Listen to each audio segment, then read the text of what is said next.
Welcome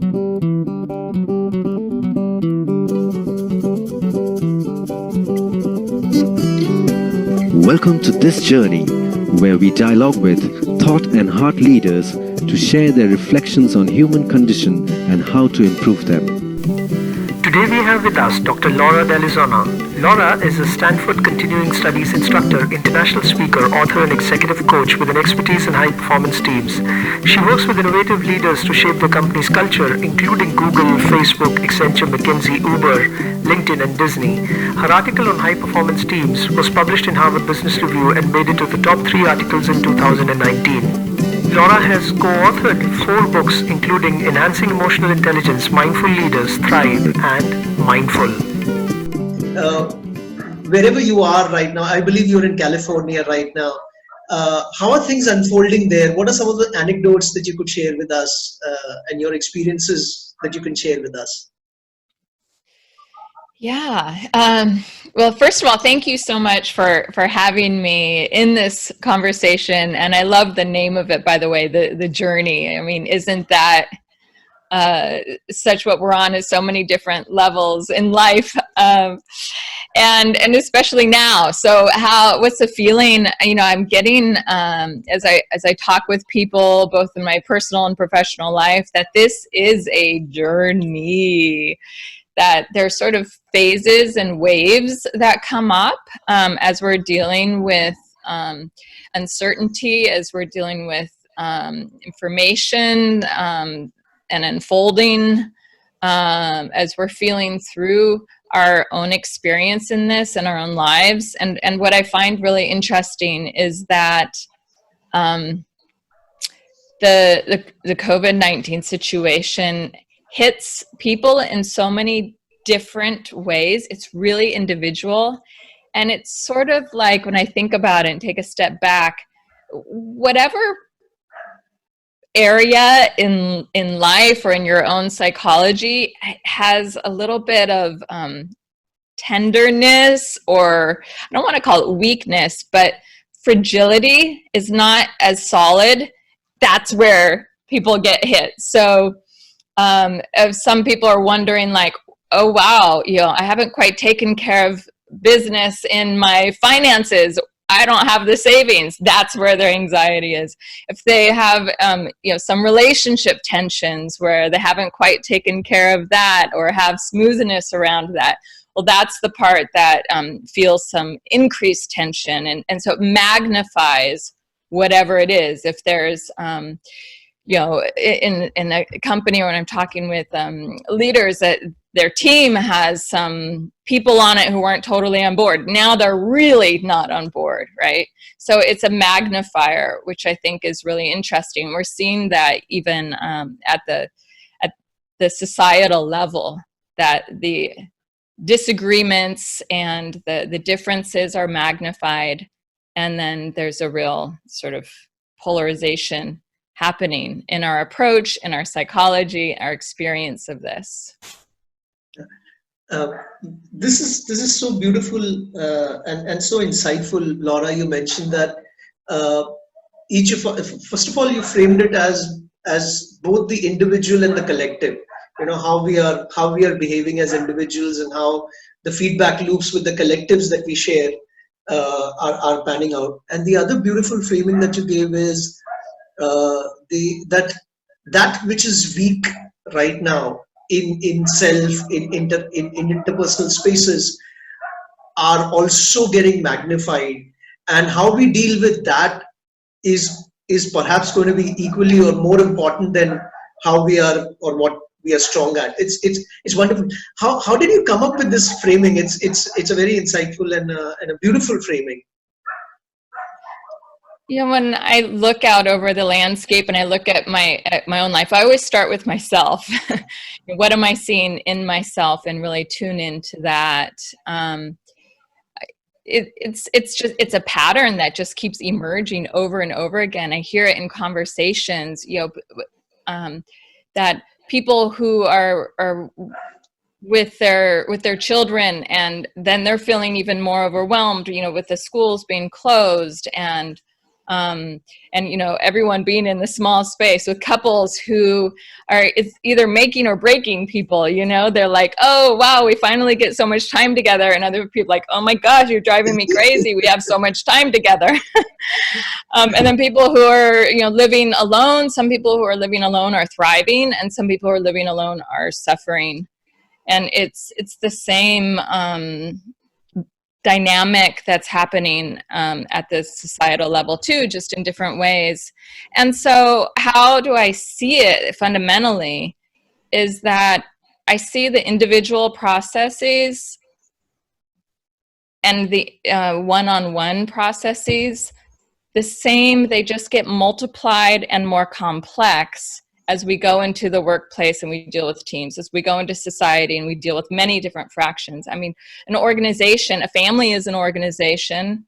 A couple, for start with that, one-on-one is an organization. A team, you know, makes up, the multiple teams make up an organization, and a community is an organization, a society. So it's like a fractal.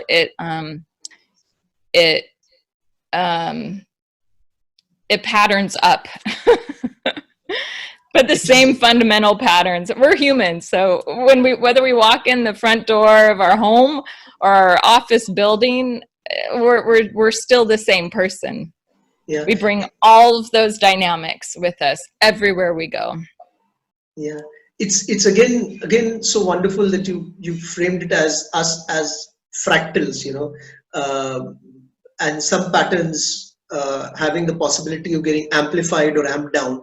Another interesting thing that came up when you were saying that, Laura, was if I just step back and go back as human, as humanity goes back thousands of years, I would imagine that it was always the case that us humans, individually and in our interpersonal spaces, always had forms of weaknesses and forms of fragility and some strength maybe. If I were to also invoke, you know, something called as entropy principle, which is, you know, it's easy to get a disorder. For example, in this conversation, it's easy for both of us to misunderstand each other or interpret things in a certain way, which is not what we intend to.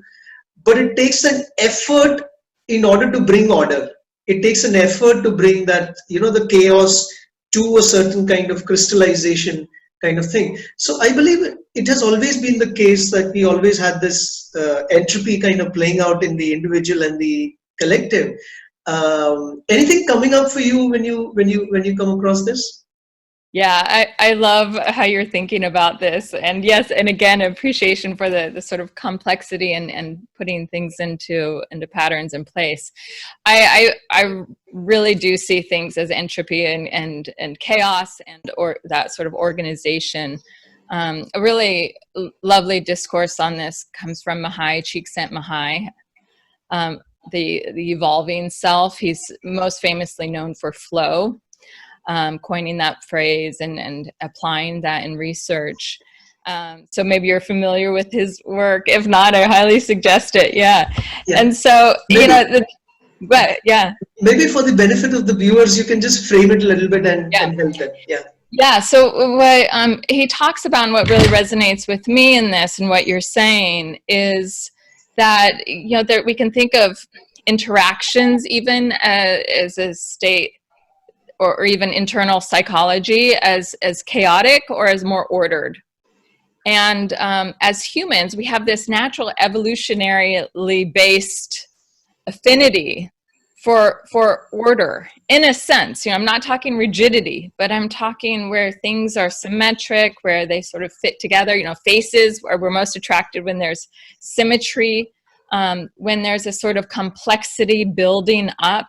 That we gravitate. This is very philosophical, but I think it's very fascinating and important to realize. We, when things are fractured, disorganized, chaotic, in that sort of, you know, even in the energy of it, you know, negative, aversive emotions are more disparate and separating, and then positive emotions are a little bit more coherent.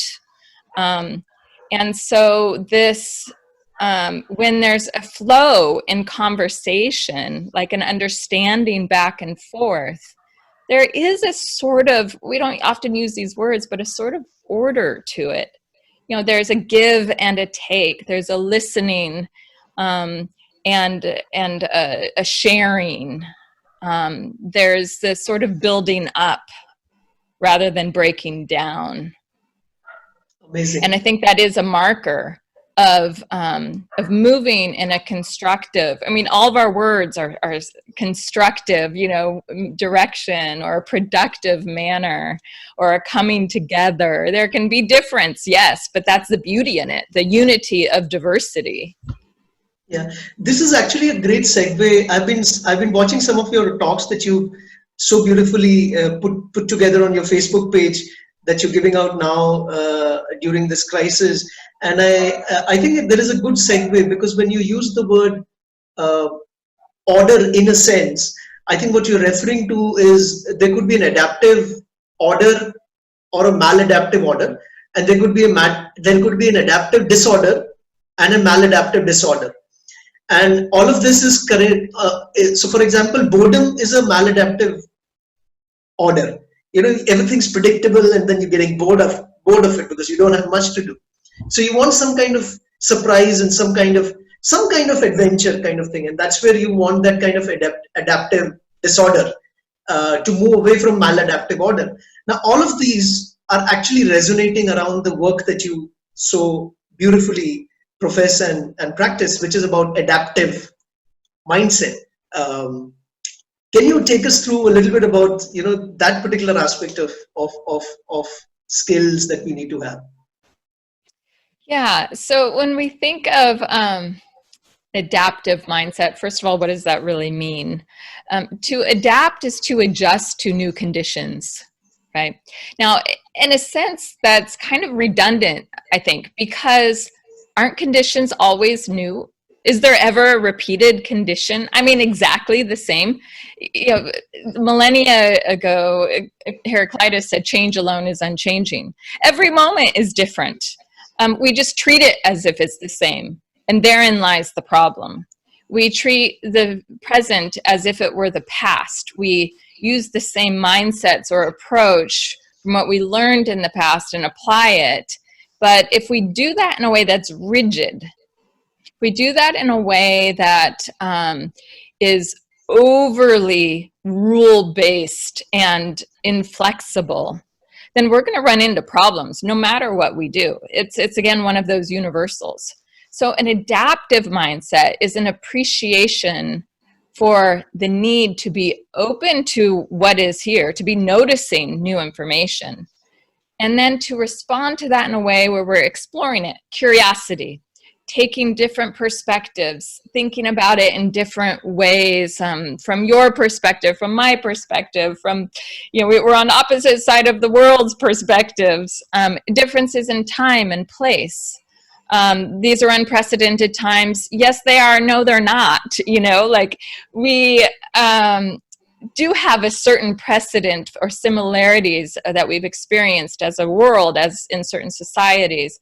So it's very much this responding to revising and then revising our understanding, which is true growth and learning.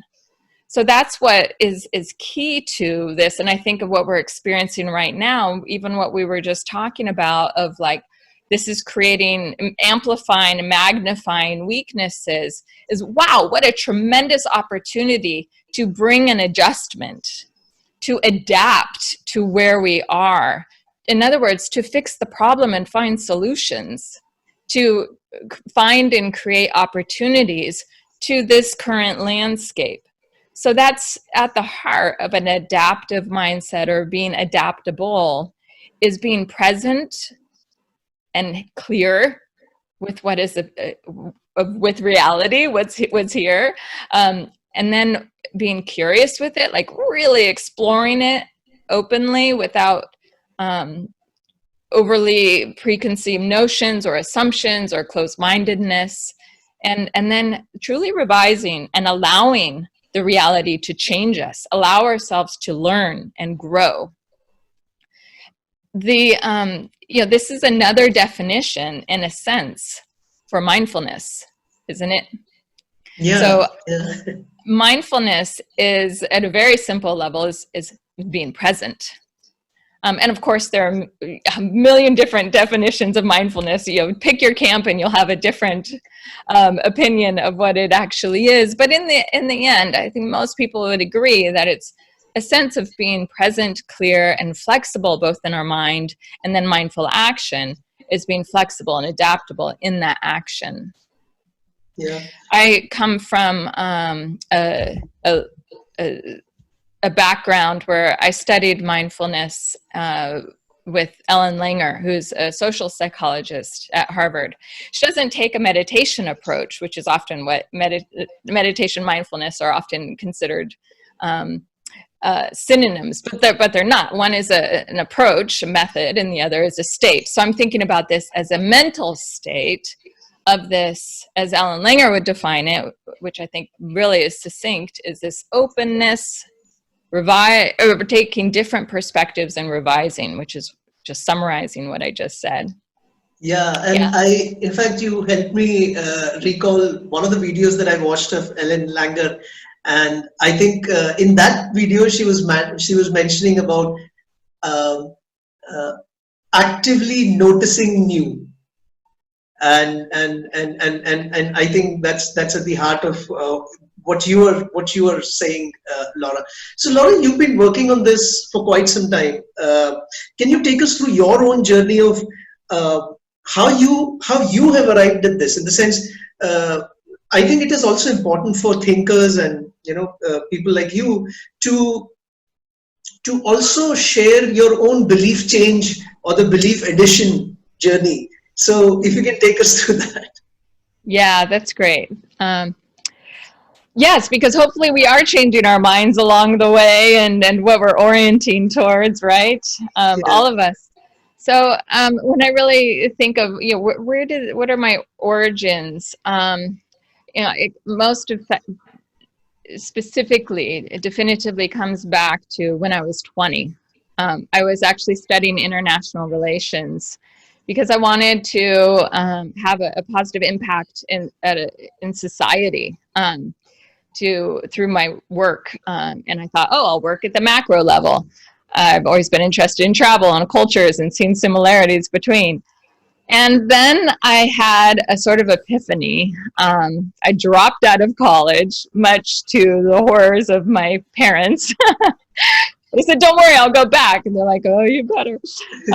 And so I dropped out of college and I sort of went soul searching for a while. And what I came to is that, the problems between nations are because they're made up of people. They're made of people who, going back to the word chaos, are like in this chaotic state and creating chaos with each other. And then the whole system breaks down because, the fundamental unit could use a little more effectiveness. So I said, I want to go to psychology to learn how can we grow the skills to get along better, to for my own self, like to live an extraordinary life is the word that came, to live a life of contentment, true contentment. So that set me on a quest to learn that. And so I went and got a PhD in psychology specifically because I wanted to learn what are the skills, what's the software that we can change in order to live our best lives and ultimately drive pro-social evolution. So I wanted to be on that team, and I see it as a team of people working at all layers and all dimensions. From school teachers are on that team to good politicians are on that team, and scientists and advocates. There's so many different ways, and we need that diversity of our team members to drive. Again, I think of it as positive social evolution.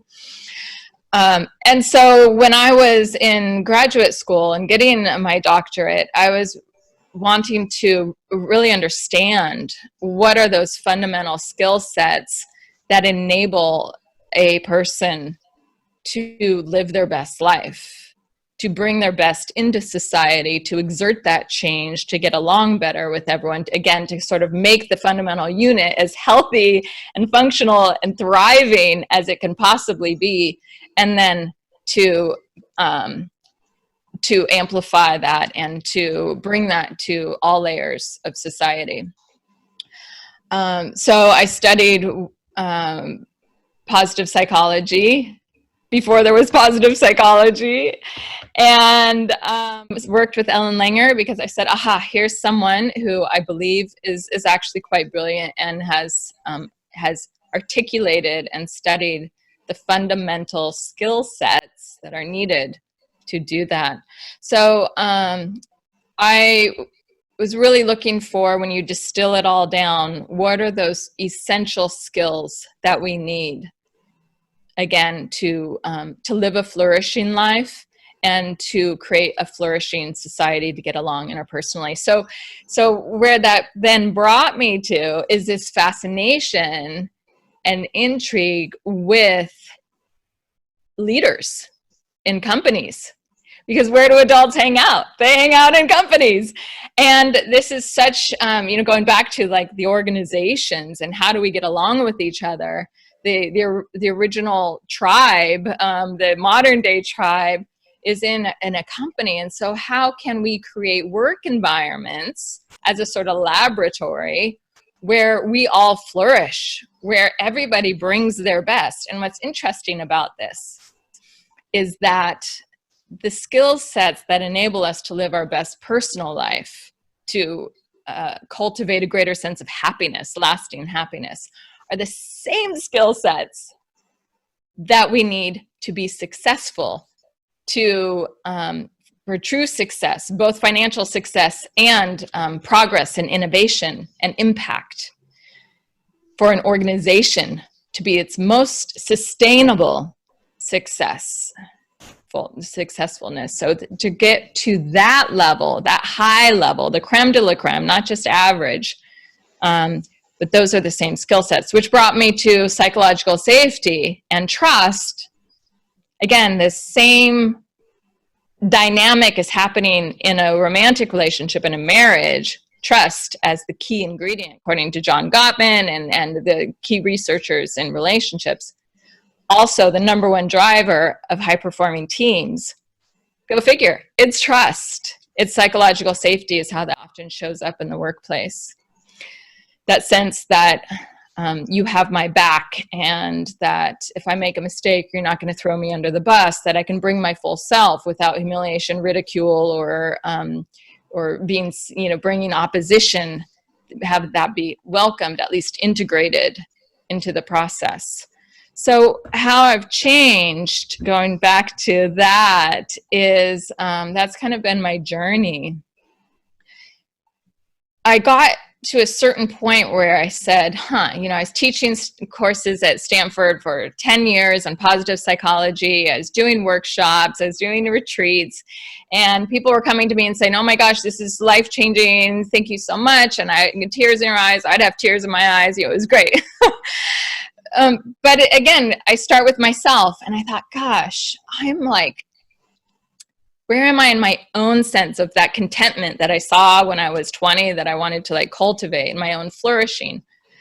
Said all these skills work, and I see the difference in my own life, and I feel I'm flourishing, pre, post, along the way, I see the upward trajectory. But there's still a piece that I haven't captured yet. And so I sat with that, and what is that piece? And I was on a work trip in Israel. I was giving a 2-day workshop there.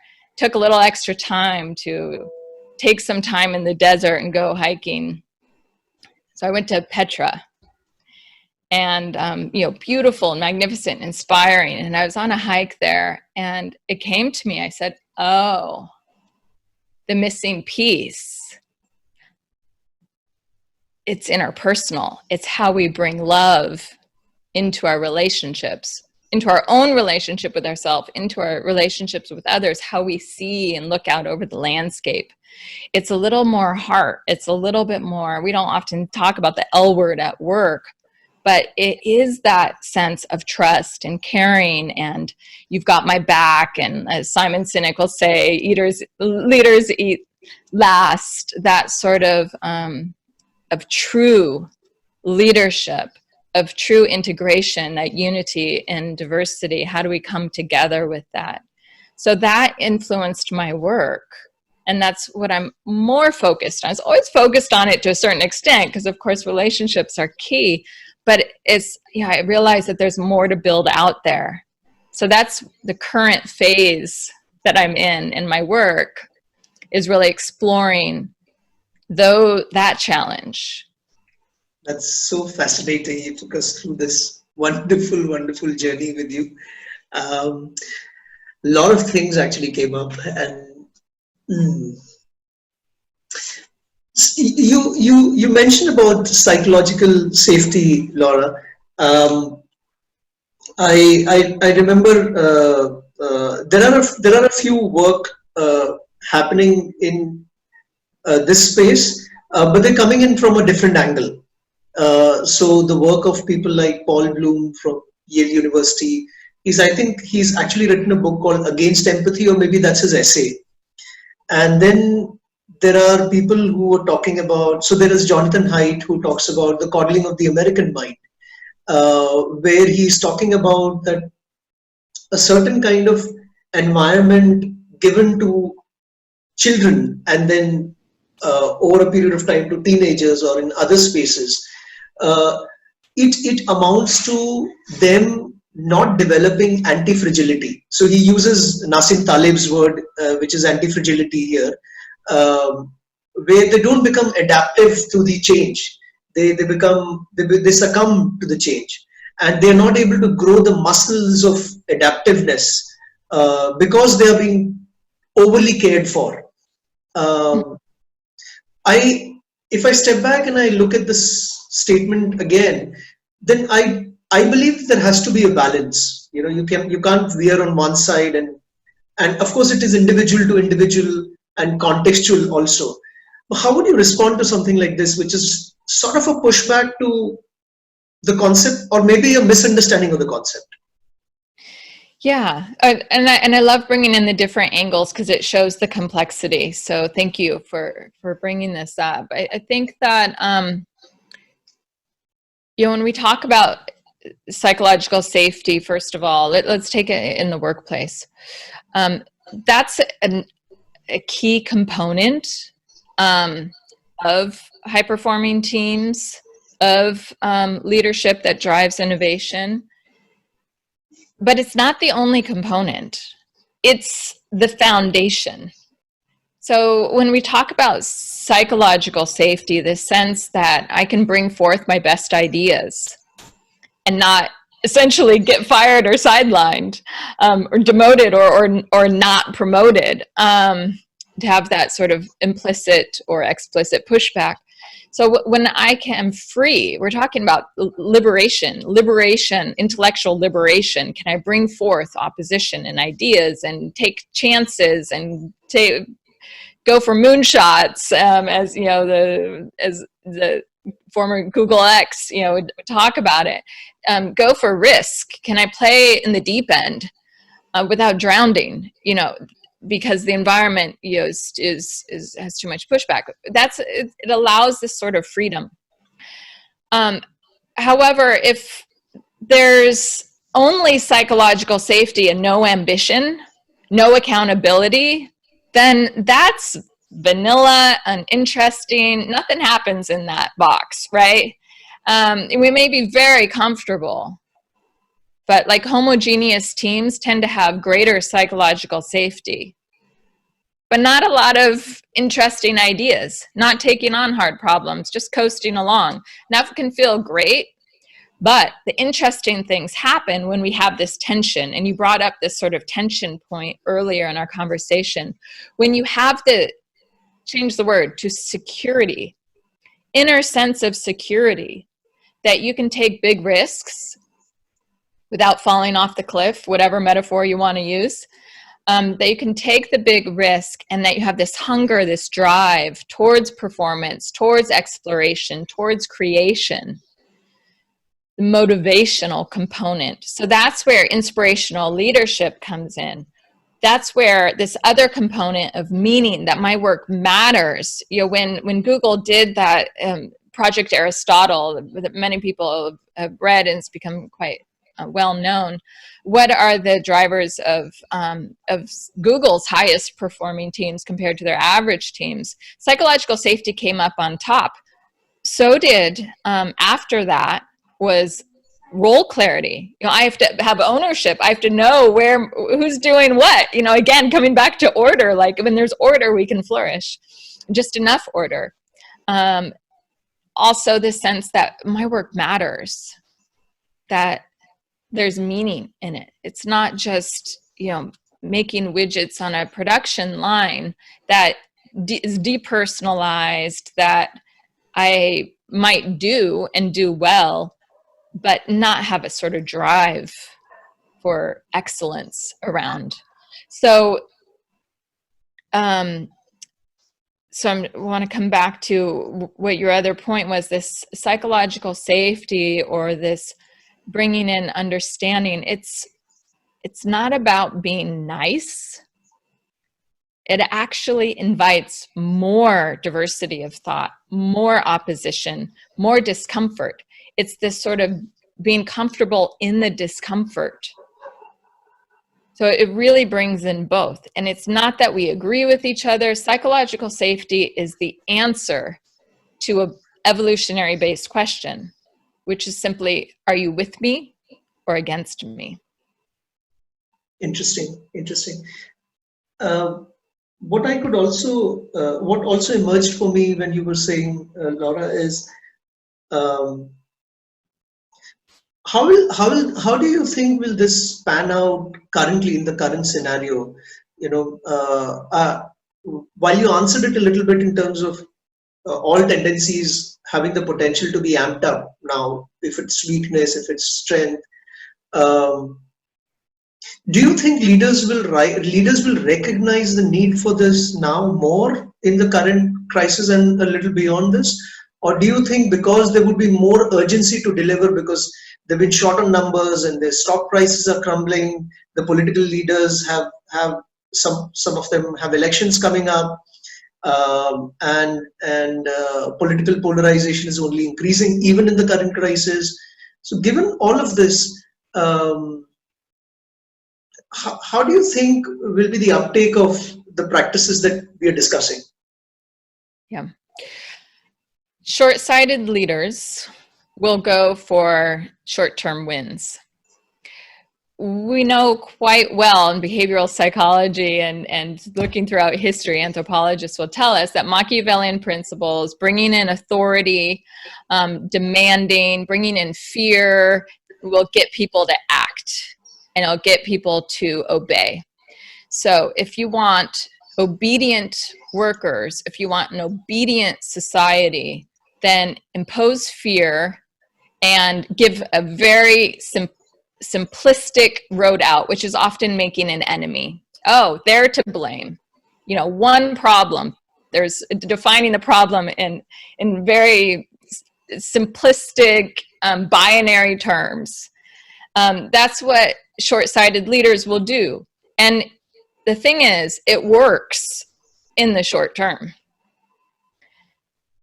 Long-sighted leaders, they will take on and understand that in order to make our way through this, we have to understand how we got in this mess in the first place. We have to learn to talk to each other and listen and bring in more collaboration because we're better together. We have more ideas, diversity of thought and learning that can happen when we pause, consider what an action might go forward and collect input from various sources, from people who disagree with you, from people who are even offensive to you. Maybe they have something to offer. Maybe that tells you something about yourself, what you care for, what you're afraid of.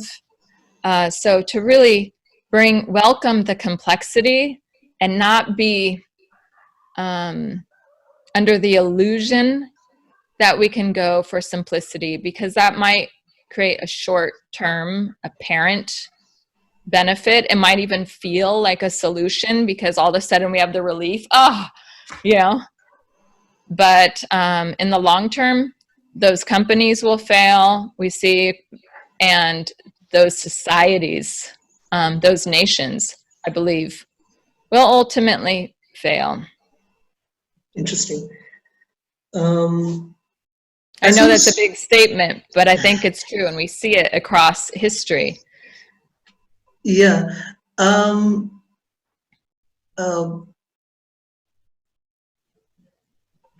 Interesting.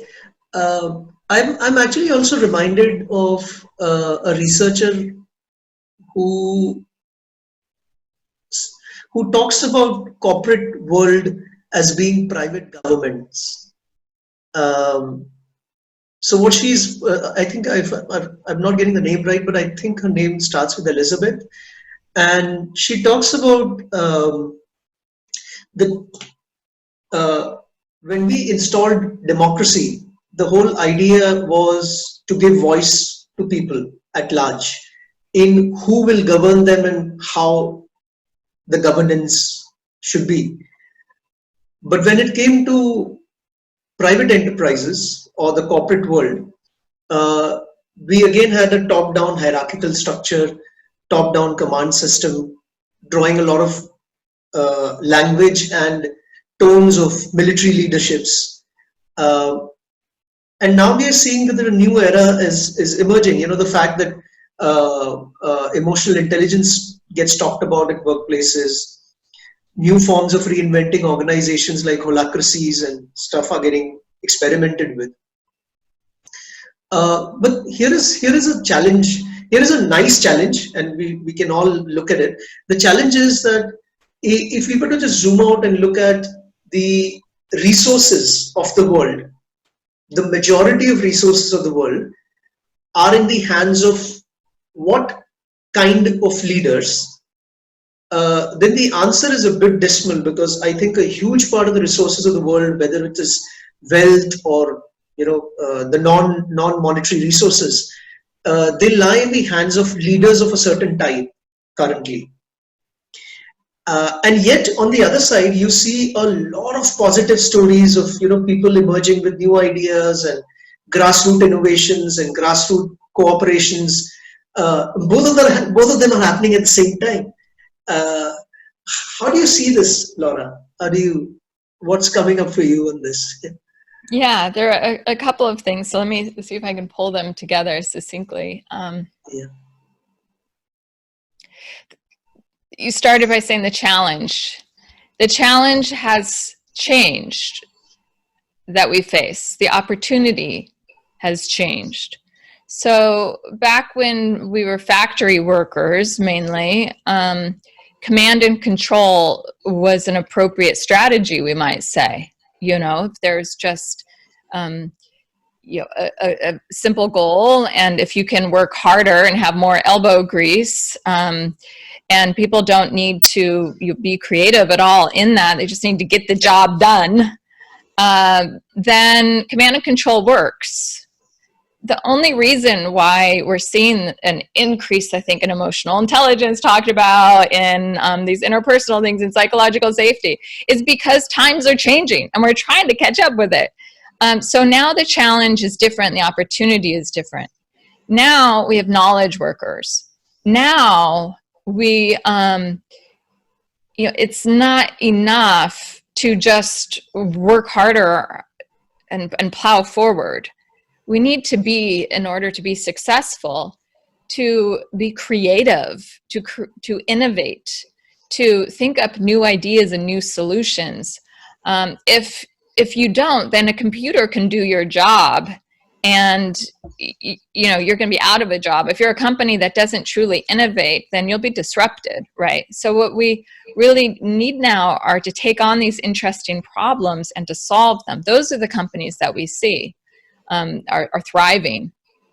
Apple and Google, they had a different approach to the same landscape that we were seeing. Uber, I mean, you can take it out of technology, you can take it to finance companies or whatever else. It's this, the rapid change and the interpersonal connection of the world now with the internet is changing the playing field, and we need to bring different skill sets to that. Now change happens, the business people have co-opted this term VUCA from the military. The military describes the conditions in the Middle East as volatile, the V for volatile, U for uncertain. So change happens at massive scale and very quickly. Uncertain times, that it's very difficult to predict what's going to happen next week, much less a year from now, right? No one could predict this COVID crisis. No one. And at massive scale, that's what we're all shaking in our boots about. It's like, wow, the whole world is in lockdown. This is unprecedented. Complex. These are complex problems. The solutions are extremely complex, right? There's no simple answer. There's no one idea. That's why command and control doesn't work. There's no one idea. No one person can solve this. No one expertise is going to be all we have at the table to solve this. And then the A of VUCA is ambiguous. That there's a lack of clarity, a tangle of factors playing in.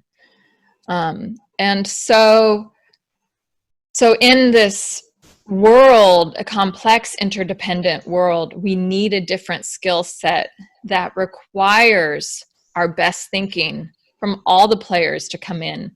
And especially in we're talking in companies, people on the front lines who are in the project, in the weeds, have access to information the leader doesn't. Leader doesn't have access to all the lines of information, why they're, what they're, when was the last time a leader could talk to a real customer? No, they talk to their employees, their team members, who then go in down the line who talk to the customers.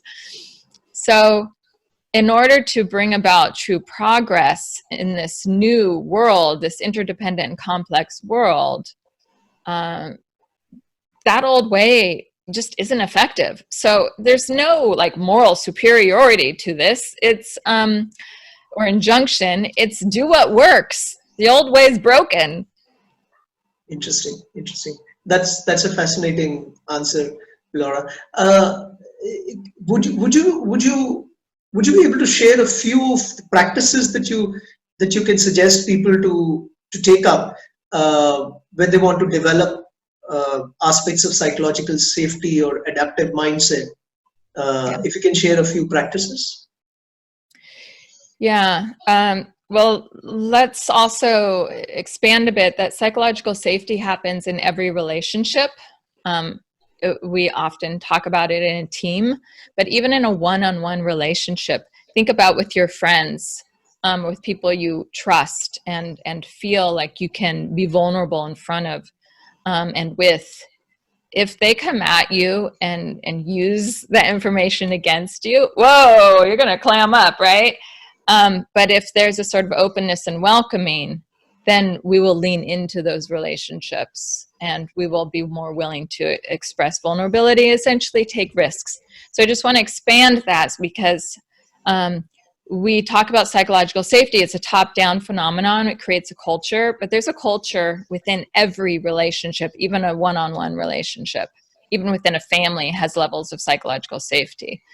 So the number one thing that you can do is first look at your own behaviors and to bring that sort of openness and interest, a sort of curiosity, to invite input, to say, what do you think about this? I don't have all the answers. I haven't been here before. Admit fallibility. I may not get this right. I probably won't get this right. I'm asking for your help in this. It takes a tremendous amount of humility.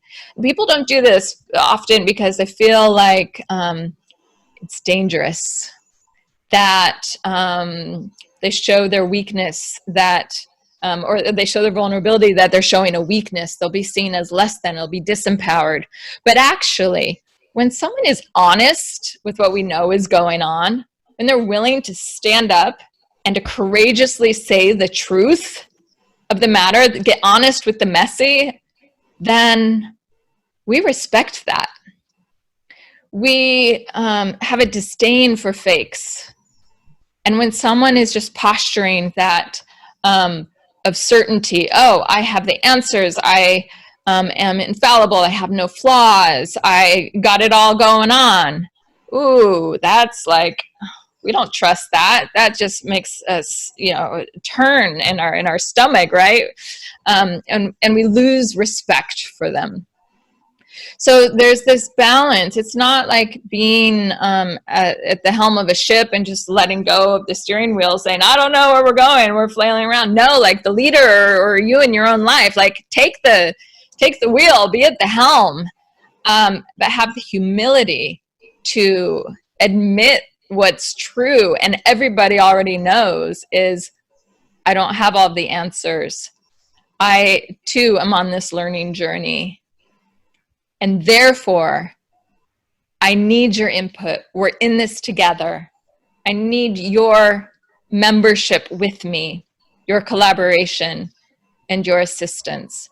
So that's, so if we were to summarize that into two steps, one would be this, bring humility and admit fallibility. That's sort of the vulnerability piece. Leaders who can admit vulnerability, wow, instantly they get at least a measure up of trust and psychological safety. Everyone kind of settles down. Oh, we're not at arms with each other here. We don't have to prove.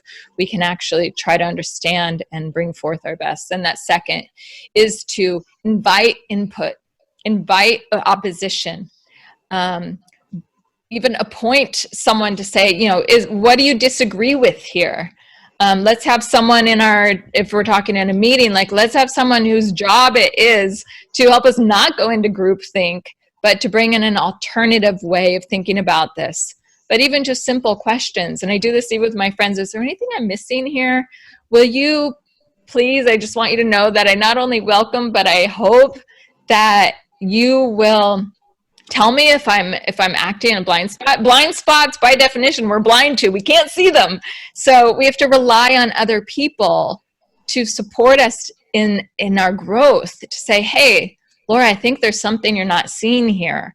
Or I've seen this pattern before. I think you're playing it out. And I'm like, wow, thank you.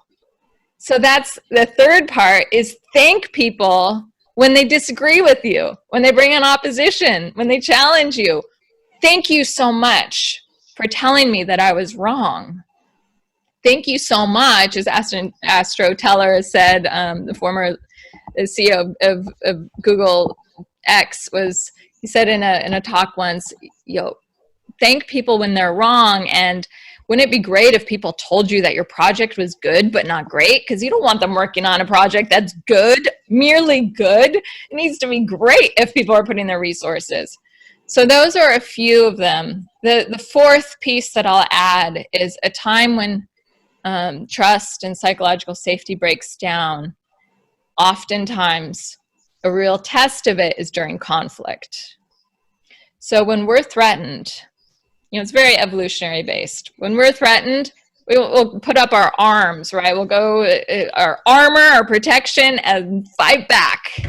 No, not me, you. You're the problem, not me, And so we'll bring in blaming and shaming and a real lockdown, a real shutdown, rather than that openness and curiosity that we really need. So that's the test. And that's what I think we're seeing at a global level, is we're being tested right now. Can we, when we feel threatened, when we feel conflict and hear opposition in a way that's important to us and matters, can we open rather than close? Can we say, I don't understand where you're coming from. Please help me understand. I'm not sure who said it, Lincoln or Franklin, one of those folks, he said, I don't like that man. I must get to know him better. Wow. And so I think we can generalize that to lots of different conflicts and misunderstandings. Is I don't like you right now. I am having a reaction to, I don't like this. I must get to know you. I must understand your perspective better. Amazing. So conflict is a call for curiosity, but often we go into contraction, shutdown, resistance against it. It's a huge opportunity miss. This is so fascinating, Laura. You shared these wonderful insights and tools. In fact, one interesting thing that I picked up, of course, all of them were interesting, but this is more from the hook perspective. You mentioned that when there is conflict, we actually go into lockdown.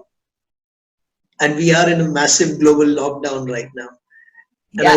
And I think conflicts, and I think the metaphorical conflict-based lockdowns are the more, more worrisome or more concerning lockdowns that we need to attend to, in addition to the current global, COVID-based lockdown.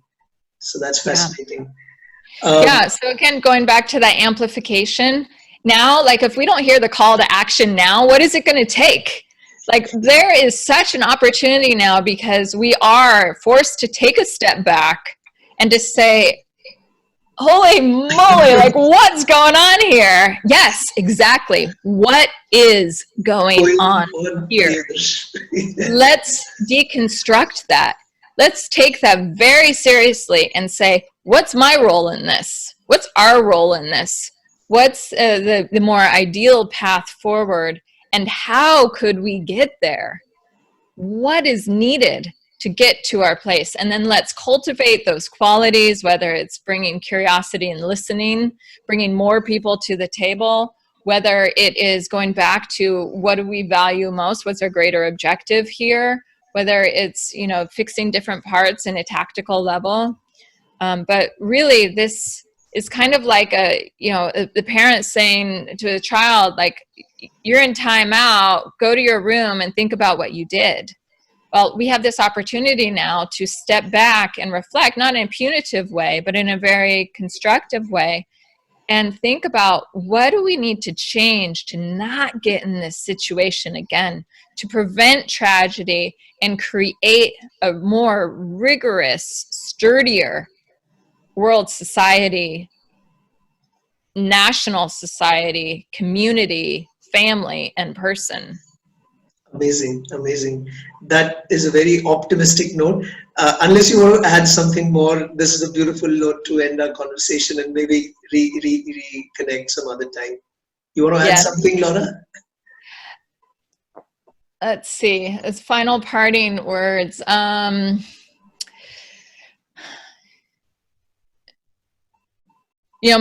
wish is that in those moments when we feel like retreating, contracting, resisting, putting up our hands, saying no, that we turn our hands from that, to really take in, to feel what's going on, to pay attention rather than to narrow our attention, to ask why and how, and especially how could we, as opposed to going into blaming and shaming. So that's my wish for the world right now, as well as I think a call to action is to pause, reflect, and know, in the words of Viktor Frankl, between a stimulus and a response, there's a space. And in that space, we have the power to choose our response. It's in our response that lies our growth and our freedom. Amazing. Thank you so much for your wonderful warmth and insight during the conversation, Laura. Thank you so, so much. Thank you for what you're bringing forth. You're bringing the conversation, and that's exactly what we need to happen. And I know that's coming from a real desire as one of the team of driving, whatever we can in a more positive direction. So thank you for those efforts and the heart that you bring into that. Thank you. Thank you.